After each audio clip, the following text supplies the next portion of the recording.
کیست زینب آسمان در محضرش افتاده است، پیش او خورشید با خاکسترش افتاده است.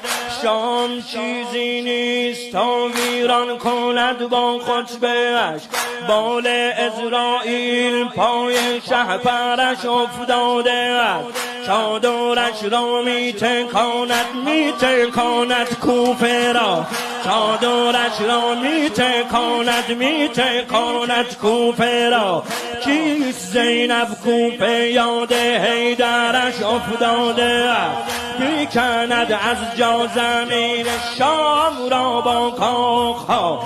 راه مولا باز هم بر خیبرش افتاده است. کیست زینب لحظه هایی که علی در رزم بود، ذوالفقارینک به دست دخترش افتاده است. قبل از آنی که یزید از پیش خانم پا شود، دید یک جا سقف ظلمش بر سرش افتاده.